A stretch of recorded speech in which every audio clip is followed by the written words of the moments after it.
Now turn to Section 1. Section 1. You will hear a conversation between two students talking about driving lessons. First, you have some time to look at questions 1 to 5.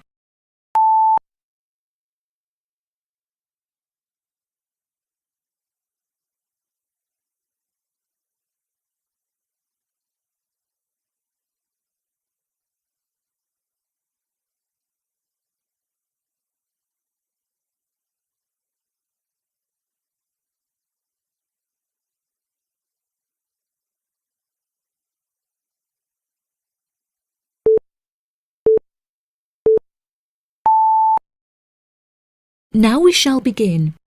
You should answer the questions as you listen, because you will not hear the recording a second time.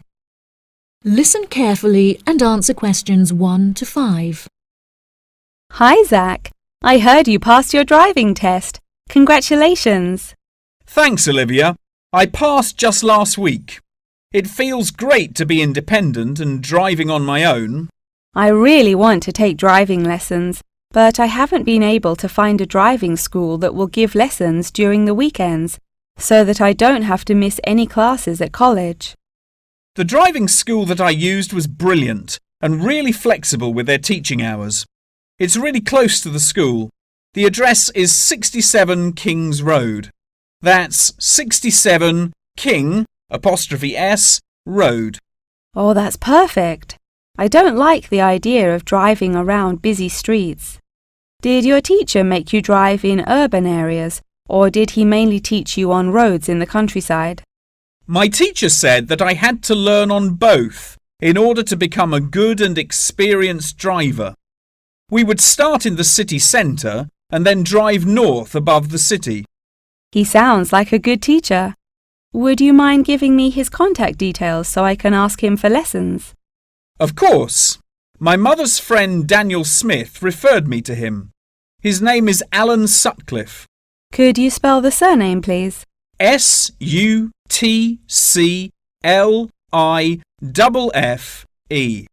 Thanks for helping me out. I'll give him a call tomorrow. I don't know if I should learn in a manual or automatic car. How do I decide? I wasn't sure which type of car to learn in either. In the end, I chose to learn in a manual car because once you've learnt how to drive manually, you can drive automatic as well. Most cars on the road are automatic nowadays. OK, I think I'll learn with a manual car too then. Hopefully the teacher will be able to give me lessons in the evenings after school. It would be much better if you take the lessons during the day. It will be far easier for you to learn when there is enough daylight to clearly see everything going on around you. But you need to be an experienced driver to drive safely at night. How frustrating. I was hoping I wouldn't have to take lessons during the weekends. You're right, though. Safety comes first. Before you hear the rest of the conversation, you have some time to look at questions 6 to 10.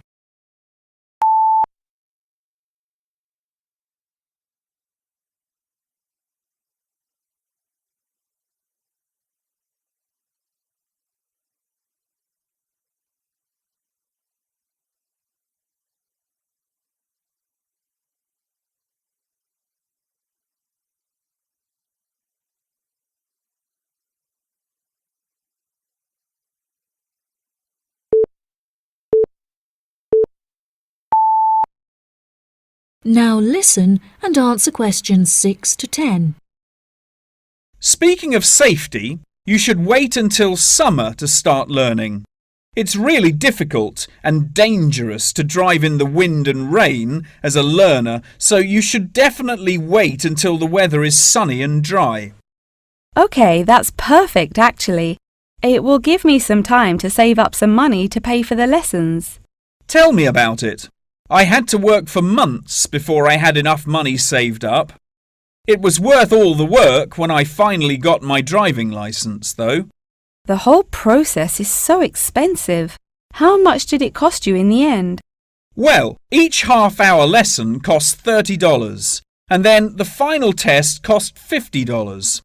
In total, it cost me about $300. Gosh, it's pretty expensive. How did you find the test? Was it really difficult? No, it wasn't too bad, and the man was really calm and friendly. I knew that I would have to perform 2 parking manoeuvres during the test, so I practiced them a lot beforehand, and that really helped. The test used to last 40 minutes, but it changed a bit. For the first 20 minutes of the test, he gave me directions, and I had to just drive around, and then the last 10 minutes was for demonstrating the manoeuvres. So the test is 30 minutes in total. Okay, great. I'll remember that. Do you have any more advice? It's really good to practice driving a lot outside of driving lessons as well. Whenever my parents were running errands on the weekends, I would offer to drive them. My driving teacher also told me to buy a notebook to write down everything that I've learnt in it, like a diary. Haha, that sounds boring, but I'll do it if it helps. I found it really useful. Before my test, I read through everything I had written down, and it reminded me of a lot of things that I had forgotten about. It's really helpful for the theory test as well, because there's so much information to remember for it. That's great, Zach. Thanks for your help. No problem. See you at school. Bye. That is the end of section 1. You now have half a minute to check your answers.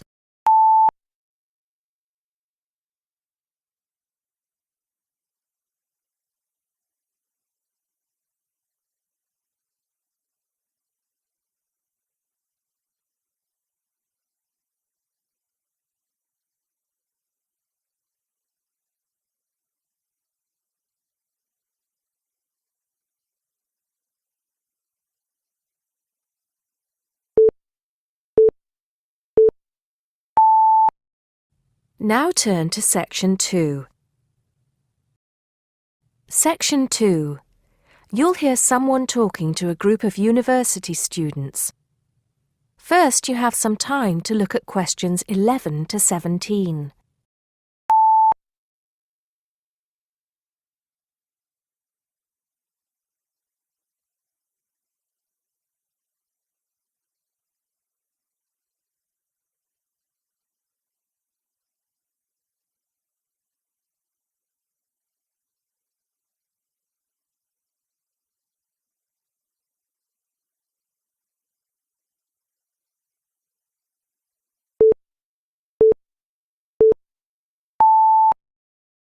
Now listen carefully and answer questions 11 to 17. Good morning, everybody, and welcome to Upton University. I hope you are settling in and beginning to find your way around. I know how confusing it can be when you start life at university, and that's why we have Freshers Week to help you find your feet. Before I go any further, I should perhaps introduce myself. My name is Sally Jackson, and I am the Secretary of the Students' Union, which has organized this week of events for you. You will usually find me in the office on the first floor of this building when I'm not attending lectures. Anyway, down to business. Of course, there are a few things that you are obliged to get done during your first week here. But once you've opened a bank account, if you haven't got one already, seen your director of studies to discuss which courses you are going to take, and signed up with a doctor, there will be plenty of time left to enjoy the events we have arranged for the week. And have we got a lot lined up for you? Throughout the week from Monday to Friday, every morning starting at 10 a.m., there will be orientation and welfare events. These will include tours of the campus, which, as you have probably noticed, is the size of a small town with 9,000 residential students, as well as sessions on developing study skills. We also have tours of Upton itself arranged for you, with a bus leaving from outside this building every afternoon at 5 o'clock. There are a number of interesting things to do and see in and around Upton, so you can expect visits to the castle and museum as well as the popular Ghost Walk. You'll need to sign up for this one, as numbers are limited. Just put your name on the list on the notice board in the entrance lobby. An important event is scheduled for Monday, that's the day after tomorrow, when we will be holding the academic fair. This is an opportunity for you to speak to students and academic staff about the courses that are on offer. The academic fair starts at 1 o'clock, by the way. There are a couple of other fairs that I think will interest you. First of all, we have the Societies Fair on Tuesday the 16th, which I think is an absolute must. You might not believe it, but the university has over 150 societies and sports clubs you can sign up for, so you are sure to find something of interest to you. That also starts at 1 o'clock, and it will be here in the Union Building. Also in this building is the Trade Fair on Wednesday from 2 until 5 in the afternoon. This one might sound a bit strange because you will find a load of banks and other businesses here trying to get your custom. You will find plenty of bargains and, best of all, a lot of the businesses give away stuff for free. Before you hear the rest of the talk, you have some time to look at questions 18 to 20.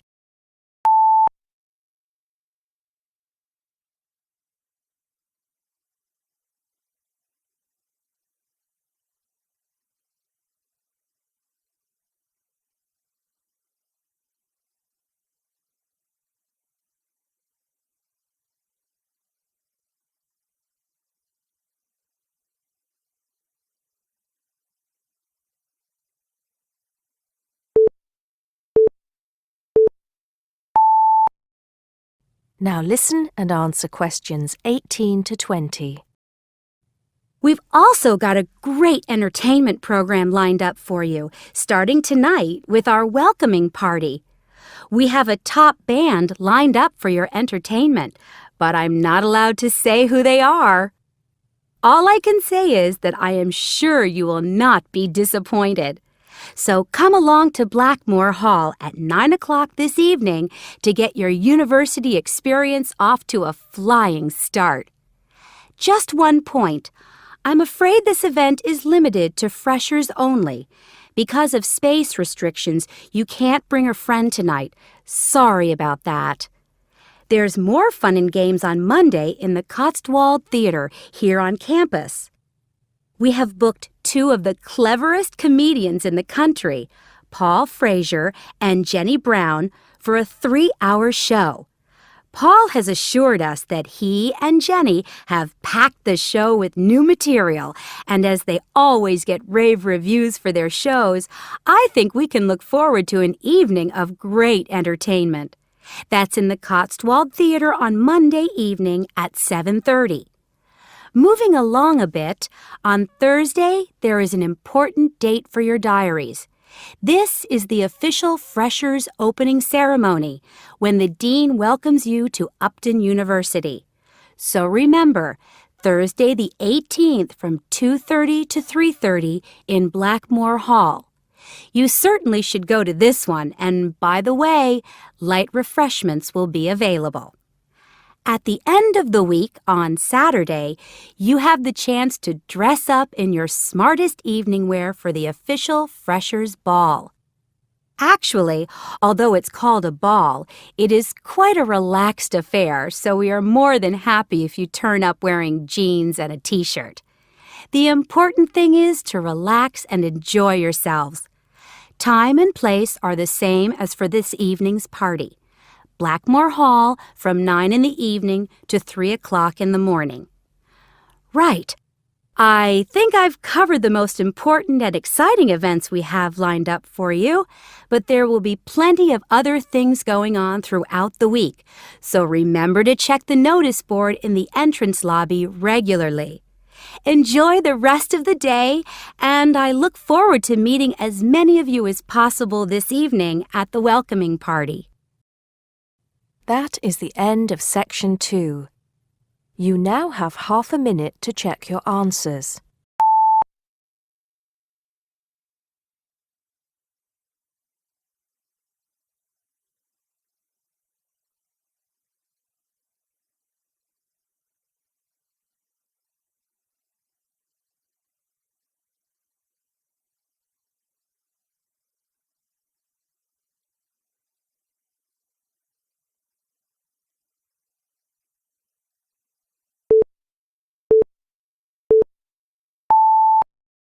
Now turn to Section 3.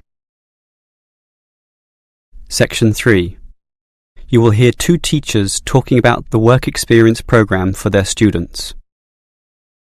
First, you have some time to look at questions 21 to 25.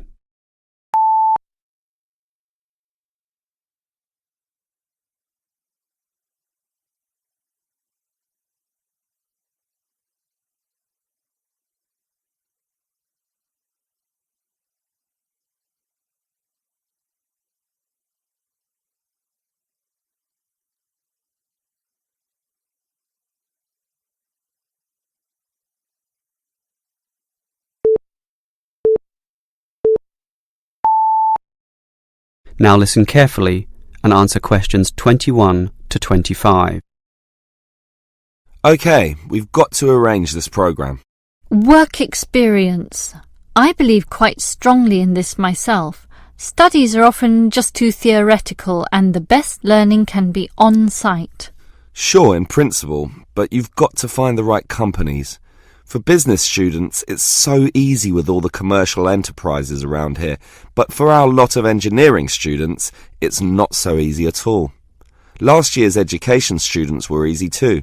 We just put them all into schools. Well, there are a few companies that will accept our students. Building sites are the main avenue to explore, but the trouble is that not many of these places want inexperienced learners around. Why not? Last year when I did this, I think these companies were worried about accidents. Now it's more a time issue. They just don't want to train people. But these people work for free. But training takes time, and in the economic recession, few companies want their personnel diverted for such purposes. But I did find some companies, enough for us at least, but they all insist on one thing. Minimum work time of 1 month, right? No, that the students are appropriately insured. Remember, these are building sites and there are quite a few hazards there, and we're putting untrained students, not trained students, right amongst them. So these companies want financial coverage in case of accidents. Gee, is that going to be expensive? Yes, I'm afraid so, since we live in quite a litigious society. Consequently, insurance rates are sky high, almost unaffordable. I see. Can our budget meet this? Last year we couldn't pay for the programme. This year we can, since we have fewer students to deal with, but we'll nevertheless have to cut corners in certain areas. I never like it when that happens. Neither do I. In which areas do we need to economise? Well, the payment to students is not going to change. After all, they won't do this work unless they can get some money. We'll also continue to subsidise their travel as we did last year. Last year we gave them a completion bonus too. It was a big success. Made them go through the whole month. But not this year.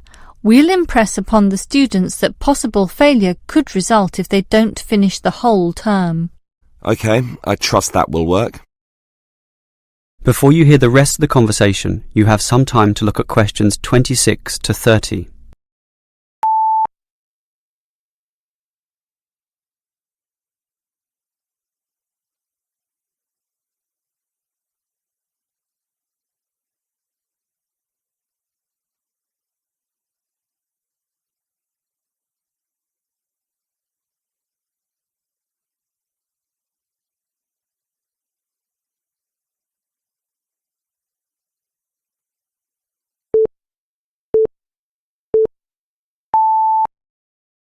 Now listen and answer questions 26 to 30. The most important issue for me about this work experience programme is which companies are getting involved, and that was your job. What companies did you find? Right, 4 companies are prepared to help out. Hepplewhite Distilleries, AJ & Sons Engineering, Johnson Demolition, and Sansoni Security. How many students can they take? Hepplewhite can take 5, no 6. 6. Sorry, 5. It's limited at the moment by the winter, since beer drinking is lower around this time. As for AJ & Sons, that would be 7. Last year it was 17. Not this year, I'm afraid. The other 2 places are 6 and 6, which makes up everyone, 24 of them. Right. What about starting dates? That's the problem. They cannot all start and finish on the same date, which makes this a little hard to dovetail with the academic semester. Hepplewhite can accept its cohort around August 15th. AJ are a little later, starting 5 days later, in fact. The 20th. Actually, the 21st is what they said. And the other 2? The demolition company can start earlier, the start of the month, the 1st, and the security firm will start 3 days later on the 4th. OK, that sounds good. And will all our students work for 1 month? Well, remember, it doesn't have to be a full month, but just long enough to meet syllabus requirements. So, how long is Hepplewhite going to use these students? They said 3 weeks, maybe 4 weeks if we want it. We want it. Tell them the longer option is necessary. Sure. I think they'll accept that. The students will probably buy some of their product, which will make the owners happy. As for the engineering company, it's giving 24 days. That's fine. And the demolition company? They're saying 2 weeks, 14 days. Impossible. The students can't complete their projects in such a short time. You'll have to be stronger. Tell them minimum 18 days. All right. The owner seems reasonable. He'll probably accommodate us if I throw in a few incentives. That leaves the security company, which is offering... Let me guess. 3 weeks, 21 days. Almost 22. Ha! I was close with my guess of 21. Just 1 day off. That is the end of section 3. You now have half a minute to check your answers.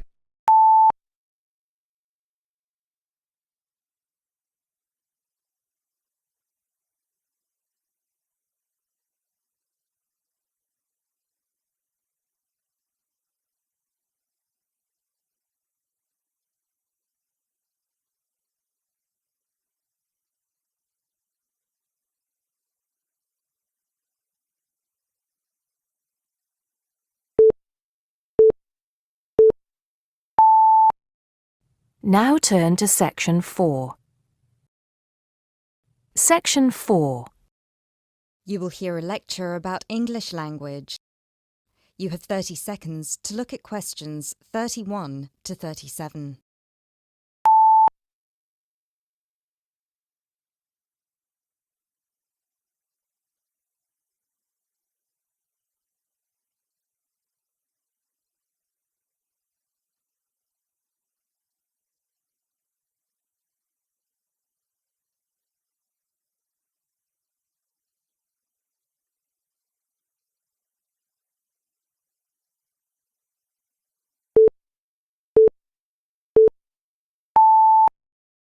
Now listen and answer questions 31 to 37.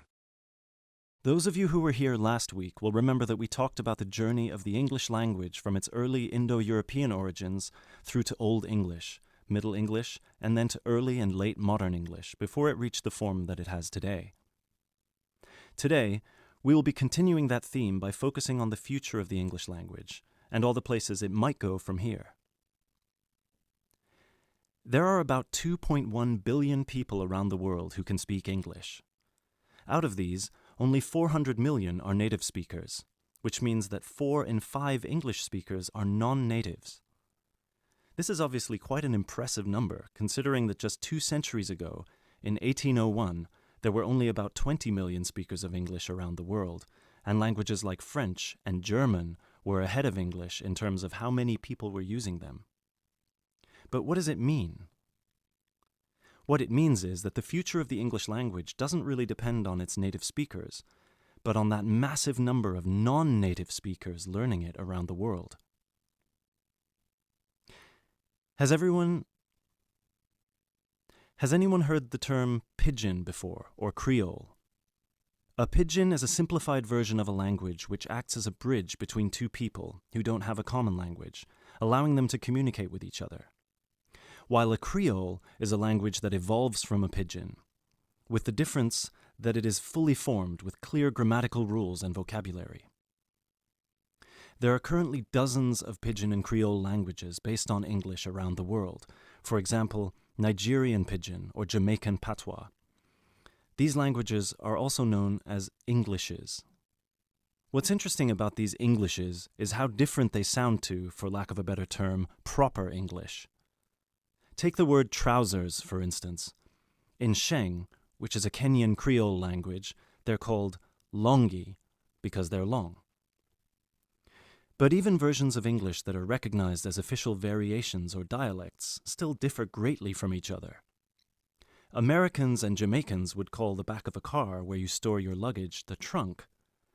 Britons, Australians, Canadians, and other Commonwealth countries would call it the boot.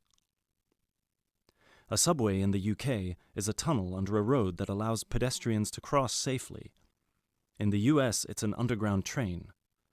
You might think of these differences as minute, but when you take into account the dozens of different versions of English out there, a very intriguing parallel arises with another language from the past: Latin.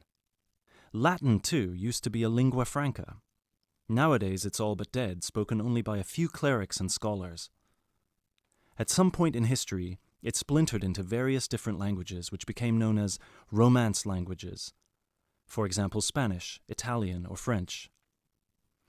There are some that theorize that the same thing might happen to English in the near or distant future, that all these Englishes we have today in different countries will continue to develop, so pidgins will turn into Creole languages, and Creole languages will turn into just languages, and English itself, as we know it today, will disappear, or become less and less important.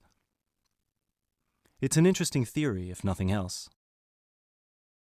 You now have 30 seconds to look at questions 38 to 40.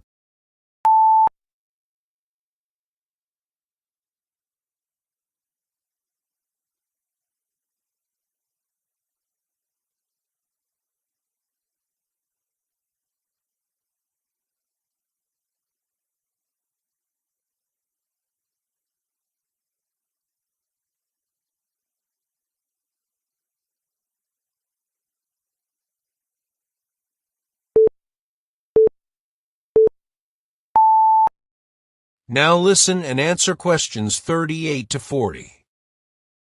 It makes sense that as English grows in popularity, countries, especially those with a strong sense of identity and tradition, will develop their own versions of the language, marked by the idiosyncrasies of their culture. Just think of the contribution of dialects such as Jamaican or South African English. In the past 50 years alone, they've added about 25,000 words to the English language. Most of these related to a local context that wouldn't have existed in English before the spread of colonialism. In terms of numbers, just those are enough for a brand new language. There are some flaws to this theory too, however.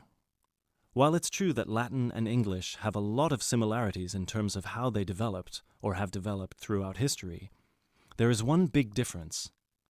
We currently live in an era of globalization. Today, you can be in India and stream an American film or TV series in seconds. You can be in Nigeria and listen to British music. You can be in Brazil and read a novel from an Australian author. Just a few centuries ago, this was unthinkable. So what's the other way that English could go? According to some experts, there is the possibility that it could maintain its status as the world's global language, but with a few differences. Already today, most conversations in English occur between non-native speakers. While many of these might be fluent, the majority probably only have an intermediate understanding of the language, devoid of the nuances, colloquialisms, and complex collocations that native speakers employ in their interactions. This means that over time, English could turn into some sort of world speak, the official lingua franca for the entire world, but in a simplified form. Some scholars have even started trying to develop that version of English by selecting the most useful words in the English vocabulary for non-native speakers to learn. Robert McCrum has compiled a comprehensive list of 1,500 words, for example, a version of English that he calls Globish. And what about traditional native speaker English? It might continue to exist, but lose its popularity, as the previous theory suggests. There are many more theories about the future of the English language, of course. I've only focused on the two main ones because they clearly demonstrate our uncertainty when it comes to how this beautiful language will develop. English is in a unique, unprecedented position. No other language has achieved the same levels of popularity in human history, especially in terms of non-native speakers.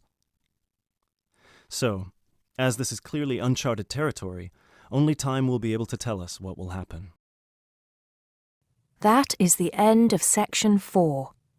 You now have half a minute to check your answers.